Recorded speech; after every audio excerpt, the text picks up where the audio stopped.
What's up? How are you, my I'm sister here. queen? Finally, we were able to make it work. Yeah, I had jumped off to invite some people in, and then I don't know if I'm friends with you. I don't know if I follow you, but I couldn't find you. And I was like, oh my God, oh my God. But you know, I had to keep it cool. But I'm here. I was loving the conversation. The other sister is from New York, so New York stand up, BX all day, every day. I love it. I love it. We rep Brooklyn though, but it's all love. It's all love. It's okay. It's okay. It's gross. We do it big. We do it big. We do it big. I understand BK be with it, but Bronx be live. We'll kill you in broad daylight. We'll cut your face. We'll cut your face and catch your case. Yes. Dr. Shonna, I'm so happy we were able to connect. I've been hounding you for a year, for a whole year. You have. We were able to make it work. I suck when it comes to email. I gotta hire a personal assistant. Email, phone calls, text messages. I suck. That's my Sagittarius moon. I suck. I know you're here now, and but I'm here. It's divine always, so I love it. Oh, Harlem, we got some Harlem people. You see Harlem, like Harlem stand up. Yes. We got New York strong in the house. Go New York. Go New York. Go New York. No, I'm just kidding. I love everybody, but nobody do it like New York. We never sleep. We be live. We be pretty. We be pretty. We cut your ass, right? And take your money. And take your money. And your man. And your man. And your man, right? So, folks, we are talking with Dr. Shonna about how to stop thinking about them, what the work looks like, and how we can actually get into it in a way that is real, right? Like not these fake moving on situations, but like actually moving on. So, Dr. Shonna, folks know you, but tell us about your light, your gifts, and how you share them with the world. All right, I am Dr. Shonna. I hold both a master's and a doctorate in social work.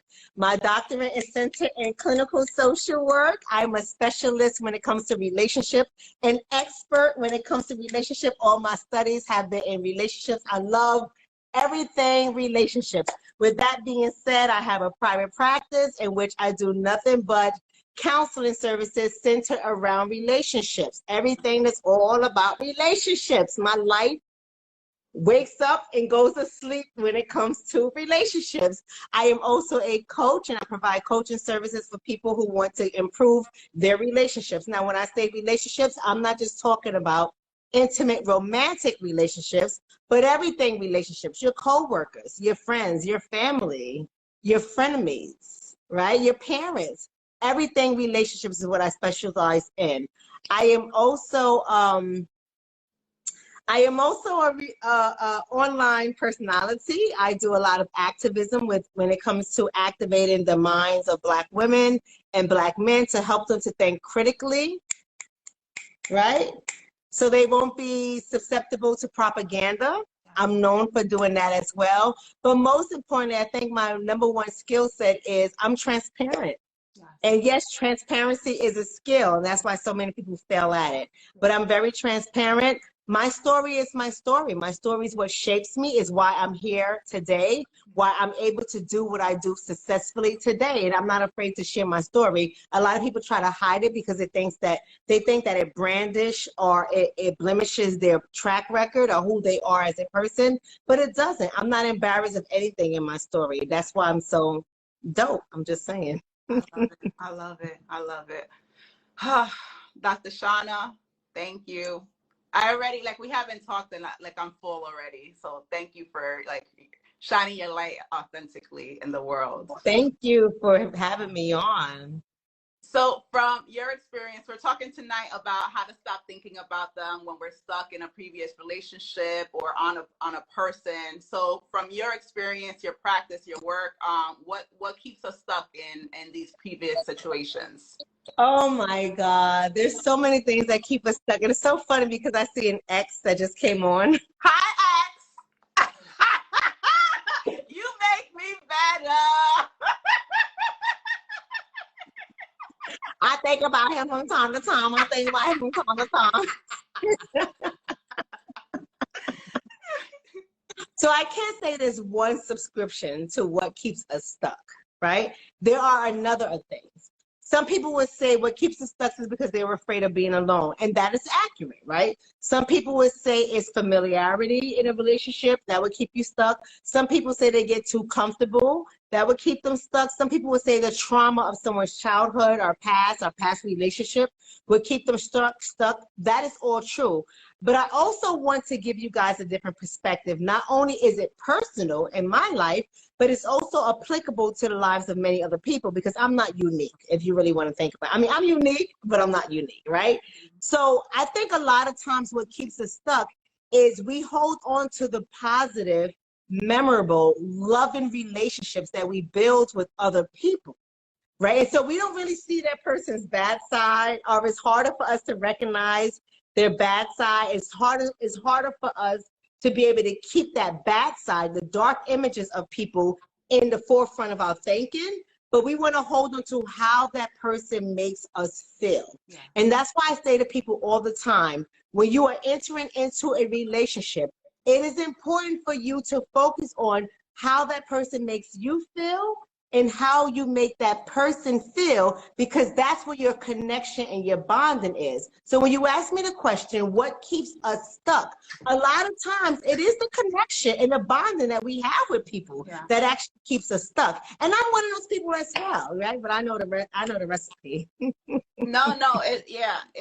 It's true. Like especially the point that you made about like idealizing, like and looking at those positives and not taking into consideration like the entirety of the situation and what it was. I like that resonates for me completely.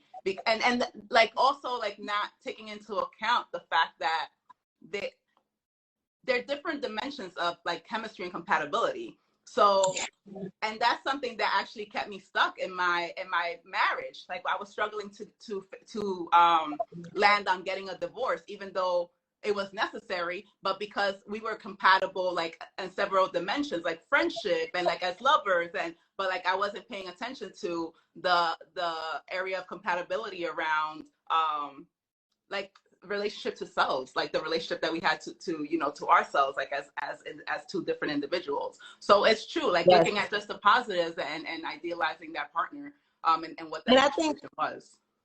I think sometimes we overlook that. We overlook that. Like we want people just to move on from these relationships so fast. I want people to move on fast too, right? But the reality is you can move on. I'll check this out, right? Catch this when I drop it. You can move on and still be stuck. Yes. I'm going to say that again for the people in the back on the short yellow bus, right? You can move on and still be stuck. So people have this false perception that they move on, they're in a new relationship, they're doing bigger and better things, but let that joker text you. Let that joker call you, right? If you don't have the willpower, your ass will be right back to baby, that's how people start cheating. Right? That's how people start cheating. Because even though you think in your head you're moving on, you're actually stuck. Because that person may have had the chemistry that you didn't have with the current person. That person may be better compatible than you are with the current person. That person may have a better connection, friendship than you do with the current person. So even though you're moving on, don't get stuck in a mirage of thinking that you're stuck. A lot of these jokers out here are still stuck. No. I don't care if you get married. You can be like, I do. Bitch, you still thinking about him. No, definitely. That was the situation I found myself in. Like that was the exact situation I found myself in. There's a really long question here. I don't know if you can. Oh, this is from somebody named Golden Flute 05 says, are there worldview differences, considerations that determine how we should assess the knowledge we have and the values we hold in the process of making sense of reality relationships? Okay, Golden Flute, listen, we ain't got time to try to decipher that and, decode it. I mean, we're not writing for a thesis. This is not my thesis. I'm not going for my doctorate again, so I'm going to need you just to break that down. And tidbits, right? Break that bit and send it back. And send it back. and send it right back. So for us, Dr. Shonna, we're talking, folks, about how to stop thinking about it, what information might be embedded in us being stuck in a relationship, and how can we use that information to actually heal and move on to bigger and better. So what about when we are either in or were in a toxic situation and feel stuck to that? What might that experience say about our mindset, our inner being, like where we are? How can we kind of like use that and decode it? Woo! Okay, so let me break that down. You're asking me, what about when we are in or we were in a toxic relationship? And we recognize that it was toxic, or it is toxic. Maybe we're still in the middle of it, but we feel stuck. Like what might that be saying about our inner experience? Like what might be going on for us if we're stuck to that kind of a relationship? It can be saying a lot about your inner experiences. So first, let me ask you a question so I can be able to frame it properly for your audience. When you are saying when we're stuck in or we were in a toxic relationship, what are you defining as toxicity? So toxicity, and so we're not honoring ourselves. So either spiritually, it might be a relationship where there's physical violence, maybe there's verbal, emotional, mental violence. We're not growing. We're not growing together. It's just also reinforcing the kind of like the toxic behaviors that we exhibit within ourselves too. So those kinds of situations where we're not growing at all and actually like hindering each other's experience too. Okay, so I want to be able to take this on from many different perspectives. I see somebody saying in the audience that is a trauma bond. In some cases, it could be a trauma bond. So what this person is saying, which I agree with, but that's only some cases. Not everyone fits into the schema of being a trauma bond.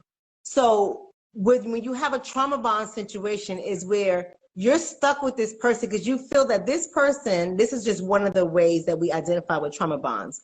You feel that this person is the only person that can really understand what you have gone through or what you're going through because this person experiences the same type of things that you go through. So it's the likeness in your behavior and in his behavior that will bond you guys together because it's the struggle. So oftentimes when I see a lot of trauma bonds, it might be people who grew up in a system. It might be people who grew up in very toxic environments. Maybe their parents was substance abusers or involved in intimate partner violence, or we know it as domestic violence. It could be growing up in the same type of environment in the hood where it's do or die. You know, you got to live or survive, you know, live and survive. It could be those kind of things that can bond you to somebody. That can be true. That can be true. But oftentimes what I find in toxic relationships, in the modern world, not in everybody's things, it seems like a lot of people that I work with, they tend to minimize the toxicity that exists in their relationships. Let me tell you what I mean. If you feel that so what, we get in arguments and so what, just because I called this person a stupid motherfucker or a dirty little bitch, right? I'm just keeping it all the way funky. Let me just keep it real for a second. This is going to be rated R. Tell your kids to log off because y'all know I got a dirty mouth. Maybe not on IG so much. On Instagram and YouTube know I got a, YouTube and Facebook know I got a dirty mouth. Same. But this is how you guys talk to each other and you see other people doing it. And it's the norm in the culture or the environment in which you are raised. That's going to keep you more likely in toxic environments than anything else. Also, another situation that might keep you involved in toxic environments, if you're somebody who have experienced a lot of abandonment issues, whether you are in foster care. I'm working with somebody right now who grew up in foster care, and then that person departed from their life and they were left on their own once again. So they never had a family grounding. And the only thing this person wants more than anything is to belong to someone else, to belong to a family. So this person tends to join in relationships that are not healthy. They're not good for them, but it gives them the mirage of having a family. Yep. So they'll stay in that kind of situation no matter how toxic it is, because in their eyes, they look like, this is my family. This person is with me no matter what. Yeah, but your family was fucked up and you were somebody who's fucked up as well. Yes. I love it. This woman is talented makes the point that sometimes the situation is one where they helped you or were there during the bad times, and now you feel guilty about not being there for them later. So it's just like a dependency in a way. Yes, that's an excellent point, and that would be called codependency, right? That's codependency. How codependency started typically in the scholarly world, that's my world, and maybe your world, I don't know what your education is, but in our world, codependency first started off with substance abuse, right? Where you would have somebody who was addicted to drugs or alcohol, and you would feed them their addiction. And in your mind, you're saying you're taking care of the person just to keep them safe, but really you don't want that person to leave because you want to feel like you are needed, like you're providing a service, so you will stay them. And as we've grown in this environment, we realize that codependency extends to so many more relationships outside of substance abuse. So when you take codependency, right, and you look at it in the lens of romantic relationships, if you're with somebody where you can provide something for that person and you have told yourself that this person is not going to be able to get somewhere else, you're more likely to stay in that unhealthy relationship because it helps you to feel wanted, yes, loved, and needed while that person is getting what they want out of you. Yes. And that's what codependency looks like. So yes, codependency will keep somebody in a toxic relationship as well. Yep. I know all too well, Dr. Shonna, all too well. So folks, we're talking about how to stop thinking about them and what are some factors that influence whether or not situations, experiences, people, past loves stay stuck in our energetic field. So for us, Dr. Shonna, when we recognize that this is a pattern for us, what are some steps we can begin to take to break free of the types of relationships that keep us stuck? Ooh, girl, that is not easy to answer. It really isn't, because that's work. And I don't want people to think that they cannot be human. To be human is to have a brain. Is to have a brain is to have memories. And to have memories is to think about what you once had. Yes. Right? And so people think, if I'm no longer stuck, that means I'm no longer thinking about the person. Mm-hmm. That is not true. Mm-hmm. I could be unstuck with that person, but still have those memories of that person. That's just what happens. When you are human, you're going to remember those great things. So you're asking me, what can people do to get unstuck? There is no one way of doing something. I heard the lady that was on before me. What is her name? Because I want people to follow her as well. Jami. Jami? Yeah. Okay, Jami. What's her Instagram? Jami Stevens _. At Jami Stevens _. So y'all need to follow her, Jami Stevens _. What she said was I'm going to use the word journal. I don't think that was her language, but she writes things down, right? So she journals a lot. She wrote that down. She also talked about how meditation is available to people to do.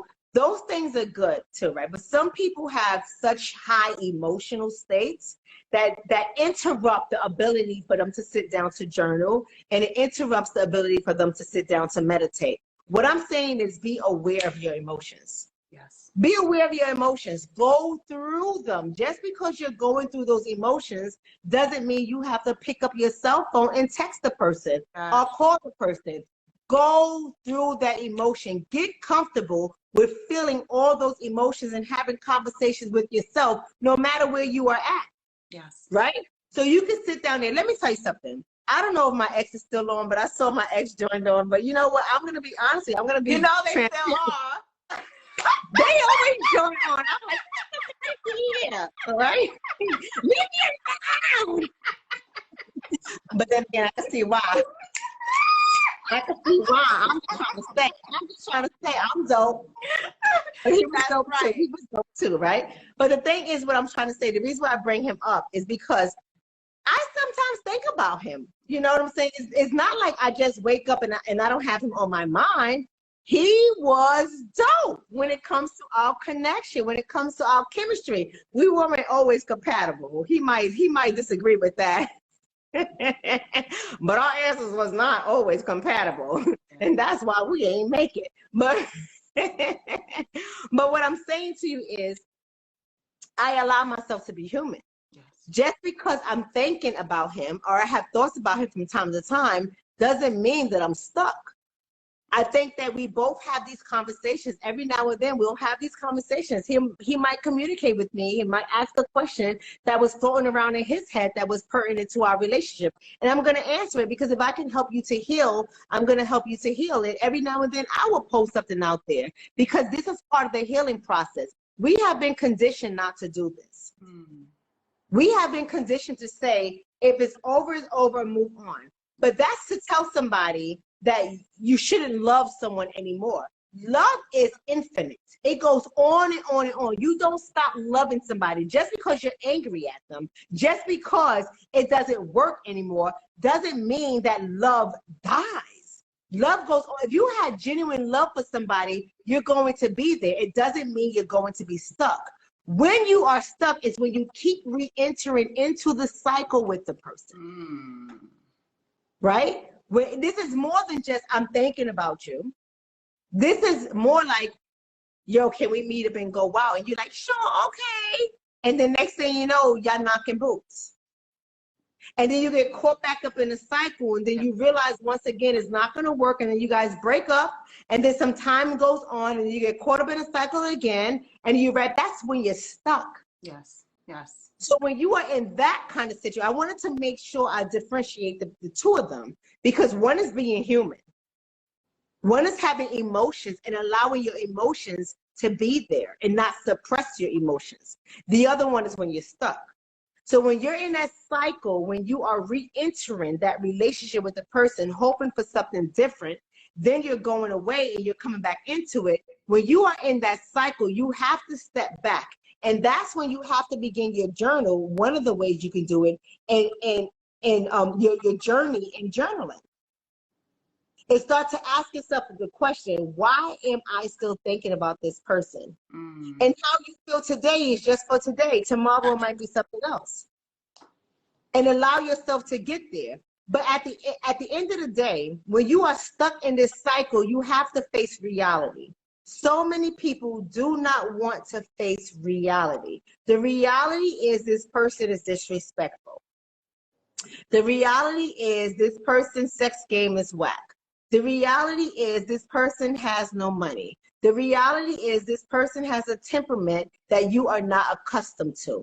The reality is this person lives a distance away. The reality is you expect monogamy and this person cannot give you monogamy. The reality is this person does not want more children. The reality is this person is not going to marry you. I can go on and on and on and on with the list, but most importantly is people don't like to face the realities. They like to hold an image in their mind that is not true. It is a relationship mirage. They hold it to be true, and then they stay on that image or that mirage that they have because now they have hope that is going to come into fruition. Yes. It is not. Yes. A leopard does not change its spots. Yes. And that is a hard thing for many women and men to be able to accept and realize. We grow, we develop, but the core of who we are will be there. Yes. Yes. And the actions, the behaviors are the evidence of that. And the evidence of that. And we like to minimize or ignore the evidence that the leopard does not change its spots because we want what we want. Does that make sense, or do I need to break it down in layman's terms? I hear the people in the back saying that they got it. They got it? I hope they got it. Y'all let me know if y'all ain't got it in the chat. Because, baby, what's up, Mr. Let Go? That's another person you got to bring on your show, okay, beloved? Mr. Let Go. Get him on your show, okay? Go ahead, B. So, folks, we're with the illustrious Dr. Shonna, dropping gems, dropping all types of jewels. And we're talking about how to stop thinking about them and how to use that information to fuel our growth and our healing. So, Dr. Shonna, what advice would you offer us as we work to create relationships that are truly serving us, that honor us, that are healthy and loving? What can support us in that process?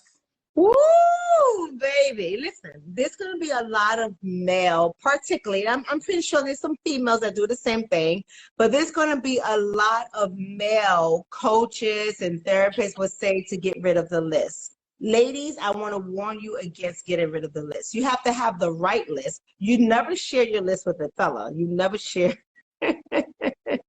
You never share your list with a fella. You have to have the right list because it's going to keep you ladies on point and on focus. A lot of men will tell you to get rid of the list because they don't understand the mindset, the thought. They think they do. A lot of men talk for us ladies, but we know how we get down, right? We know what goes on in our mind.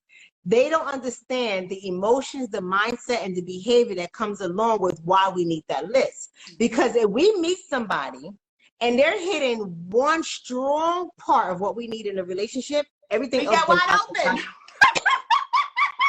Right?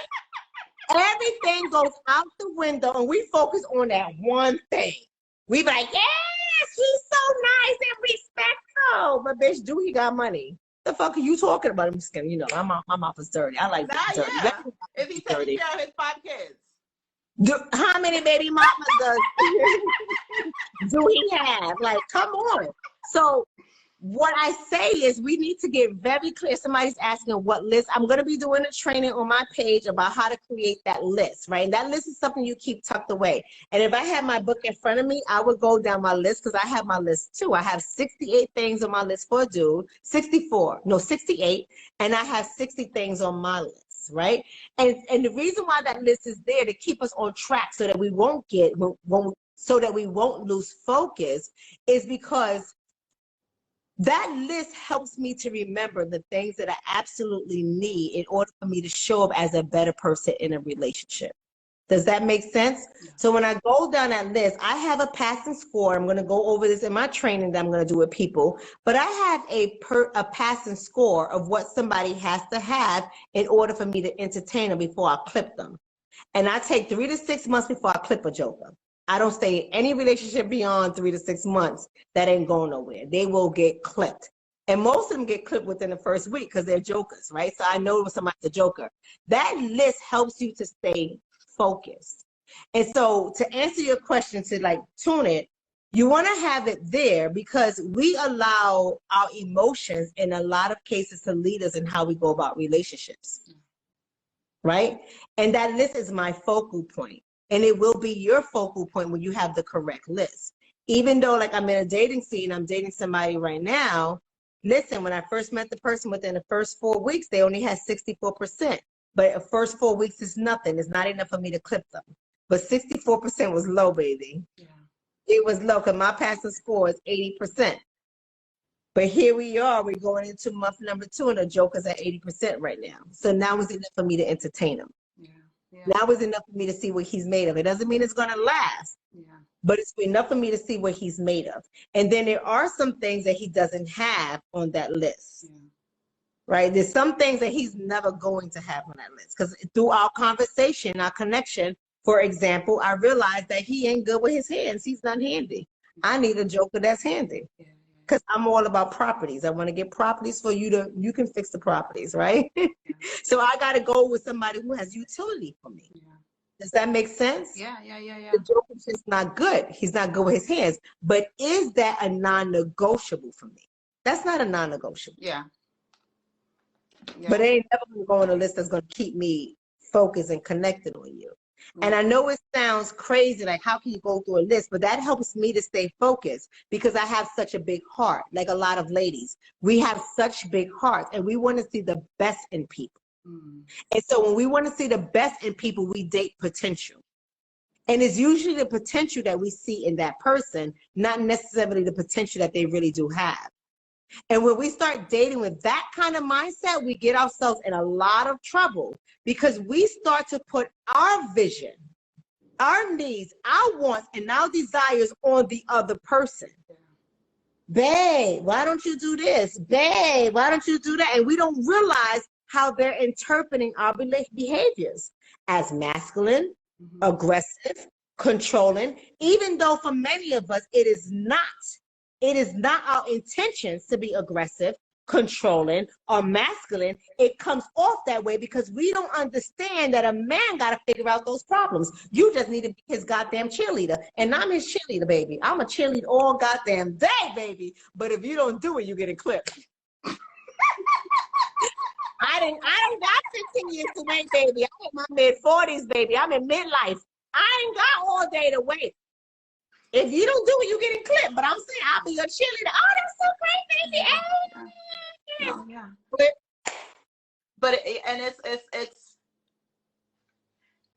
it's real, right? Because it's about intentionality. It's about, like, embedded in all that is intentionality. There's self-love. There's self-awareness. There's self-empowerment. And unless that foundation is there for the individuals in a relationship, then you are not going to have a healthy relationship. So it's like, it seems like super practical and like and transactional, but it's actually the foundation of self-love. It's like a foundation of self-love.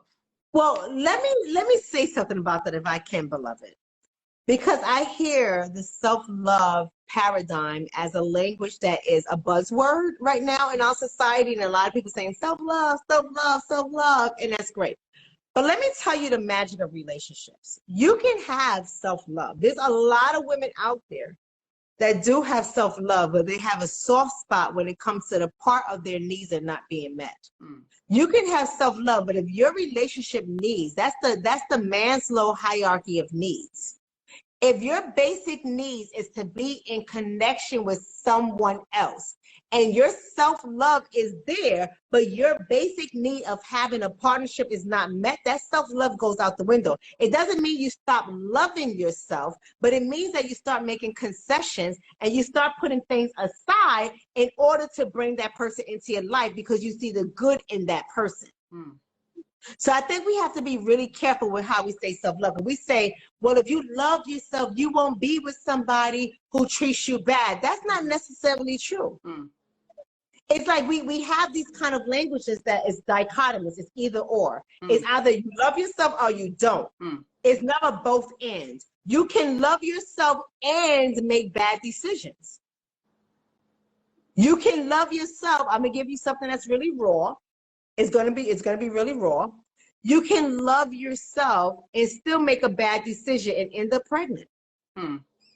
End up with the STD. Does it mean you didn't love yourself? Yeah.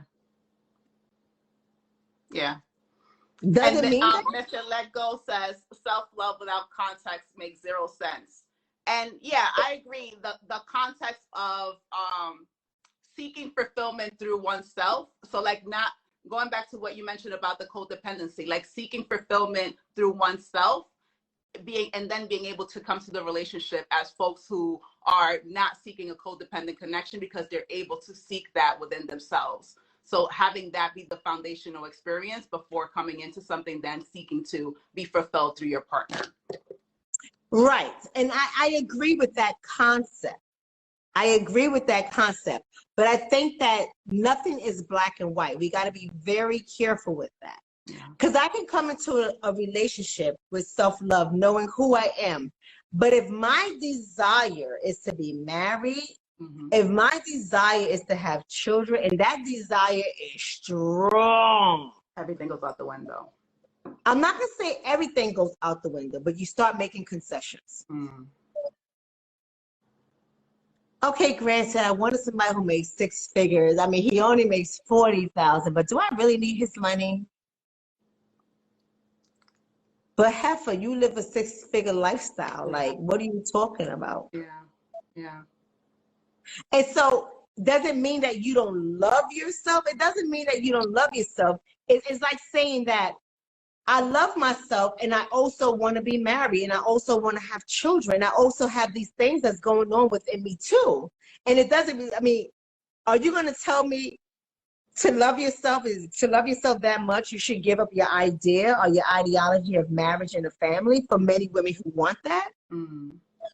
So we got to really start thinking critically, what does it really mean when we say self-love? Because some things are not toxic, but some things are not compatible for you.